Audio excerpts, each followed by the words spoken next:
नमस्कार सभी को। आज हम पढ़ने जा रहे हैं सप्तम कक्षाया रुचिरा द्वितीय भाग है।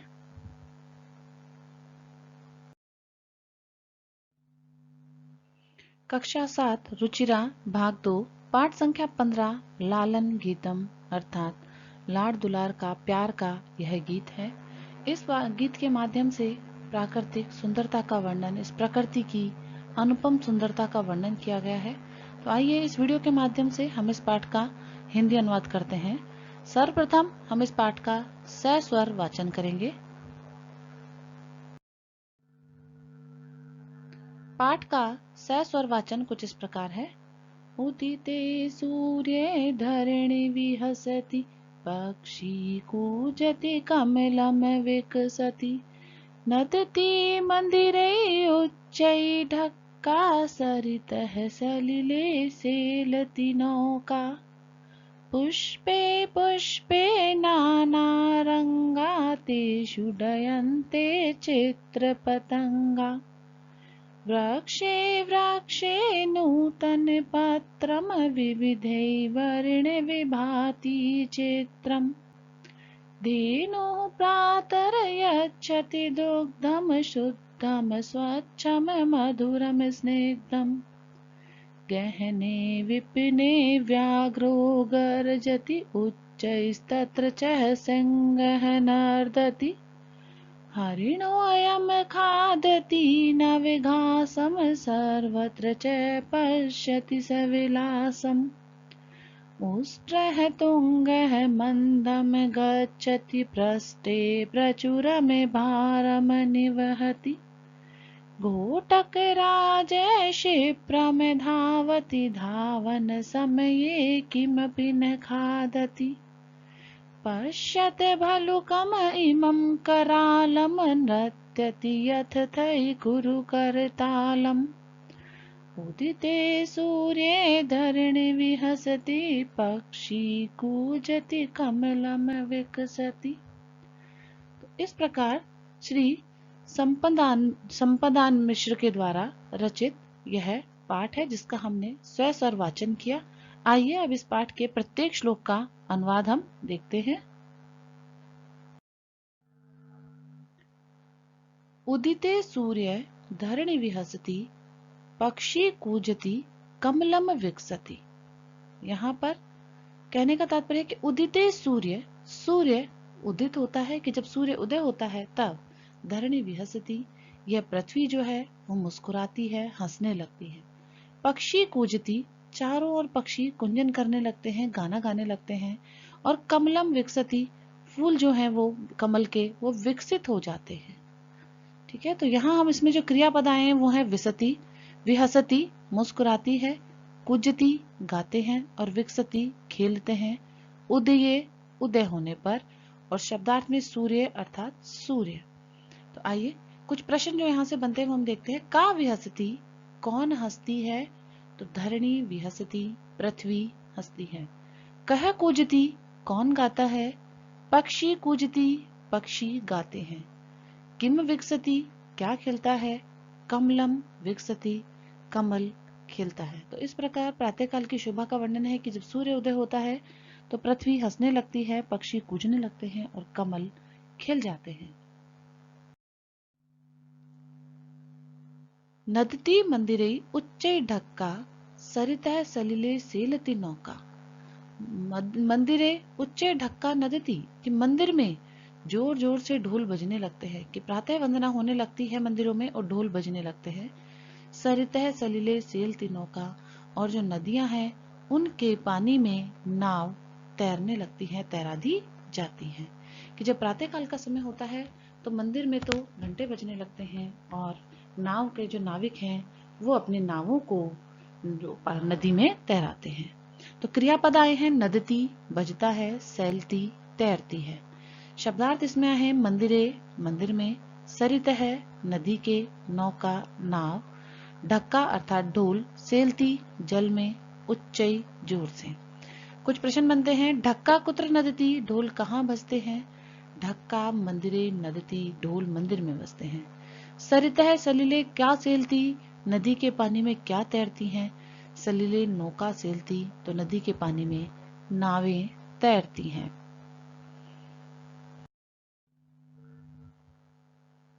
पुष्पे पुष्पे नाना रंगा तेषु डयन्ते चित्र पतंगा। पुष्पे पुष्पे यानी अलग अलग फूलों पर अलग अलग रंग के चित्र पतंगा, तितलियां, कीट पतंग आदि डयन्ते उड़ना मंडराना प्रारंभ कर देते हैं कि जैसे ही प्रातःकाल होता है वैसे ही सुंदर दृश्य बन जाता है और प्रत्येक पुष्प जो अनेक अनेक रंगों के खिले हुए हैं उन पर रंग बिरंगी तितलियां मंडराना प्रारंभ कर देती हैं। तो क्रियापद आया है डयन्ते यानी मंडराती हैं और शब्दार्थ आए हैं पुष्पे फूल पर, नाना रंगा अलग अलग रंगों की। कुछ प्रश्न बनते हैं के डयन्ते कौन मंडराती हैं, चित्र पतंगा डयन्ते अर्थात तितलियां मंडराती हैं।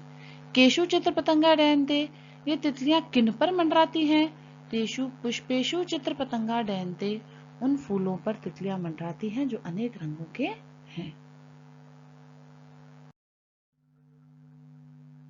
वृक्षे वृक्षे नूतन पत्रम विविधे वर्ण विभाति चित्रम कि वृक्षे वृक्षे प्रत्येक वृक्ष पर नूतन पत्रम नए नए पत्ते आ जाते हैं, विविधे वर्ण विभाति चित्रम कि वो ऐसे सुशोभित होते हैं मानो अनेक रंगों से बने हुए चित्र हों कि सुंदर दृश्य जो अनेक रंगों से बना हुआ है ऐसा नजर आता है। वृक्षे वृक्षे नूतन पत्रम कि पेड़ पेड़ पर नए पत्ते हैं और विभिन्न रंगों के चित्र के समान वो सुशोभित हो रहे हैं। तो क्रियापद है विभाति यानी सुशोभित हो रहे हैं।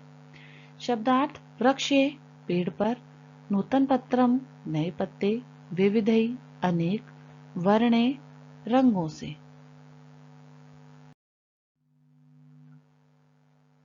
धेनु प्रातः यच्छति दुग्धम शुद्धम स्वच्छम मधुरम स्निग्धम कि धेनु जो गाय है प्रातः यच्छति दुग्धम वो प्रातः काल के समय दूध देती है और उसका दूध कैसा है, शुद्ध स्वच्छ मीठा और चिकना। तो इस प्रकार शुद्ध स्वच्छ मीठा और चिकना जो दूध है धेनु प्रातः काल प्रदान करती है कि सुबह सुबह के समय धेनु से गाय से हमें एकदम स्वच्छ सुंदर मीठा दूध प्राप्त होता है। क्रियापद है यच्छति देती है। शब्दार्थ प्रातः सुबह, मधुरम मीठा, दुग्धम दूध, स्निग्धम चिकना। धेनु किम यच्छति गाय क्या देती है, धेनु दुग्धम यच्छति गाय दूध देती है। दुग्ध कीदृशम अस्ति वह दूध कैसा है, उसकी विशेषताएं क्या हैं, तो दुग्धम शुद्धम स्वच्छम मधुरम स्निग्धम च अस्ति दूध स्वच्छ सुंदर स्वस्थ शुद्ध मीठा और चिकना है।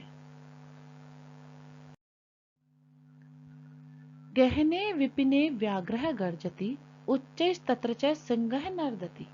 गहने विपिने गहन यानी घने जंगल में व्याघ्रः गर्जति बाघ जो है गर्जना करता है, उच्चैस्तत्र च सिंहः नर्दति और वहां पर ही जोर से शेर दहाड़ता है। तो क्रियापद है गर्जती गर्जना करना, नर्दति दहाड़ना। शब्दार्थ है गहने यानी घने, व्याघ्र यानी बाघ, विपिने वन में, उच्चै जोर से। तो बाघ जो है वो वन में गर्जना करता है और शेर भी वहां जंगलों में दहाड़ता है प्रातःकाल के समय।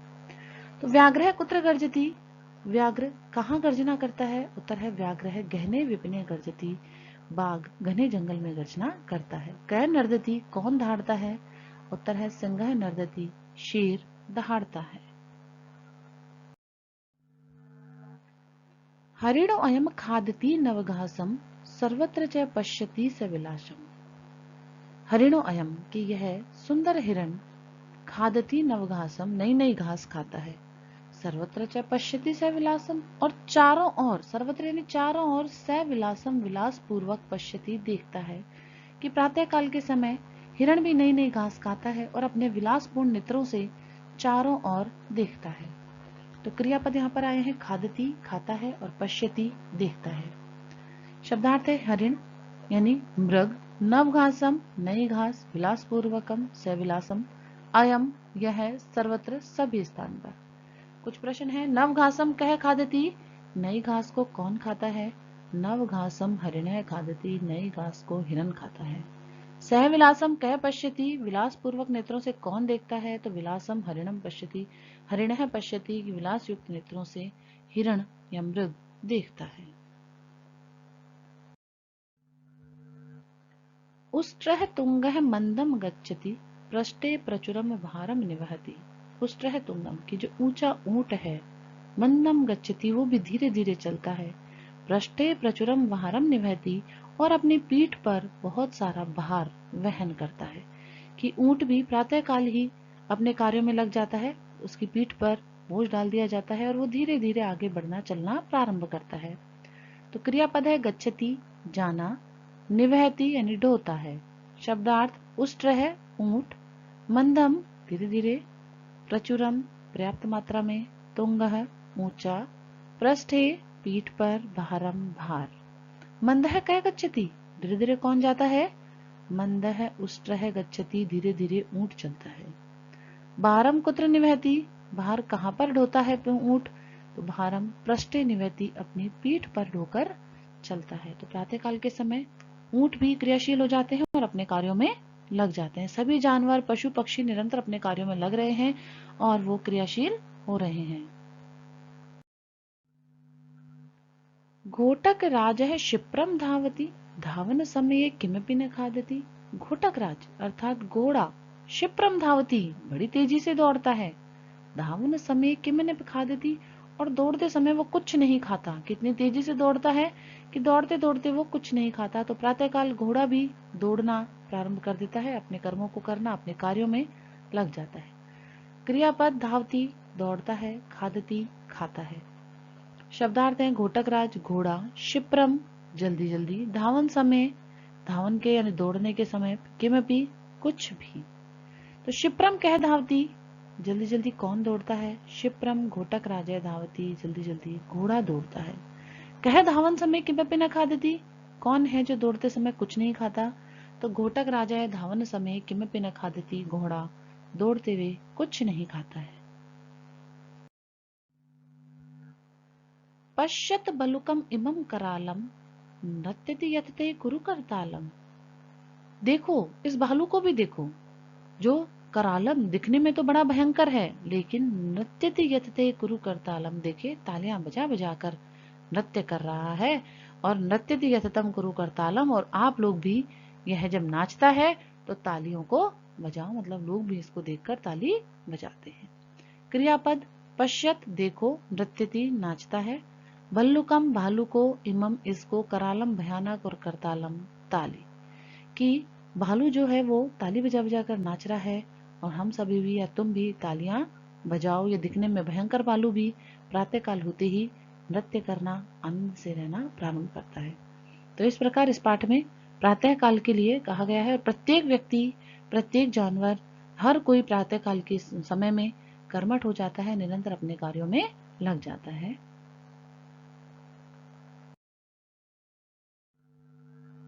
धन्यवाद है। इसी के साथ इस पाठ का अनुवाद यहाँ समाप्त होता है। नमो नमः।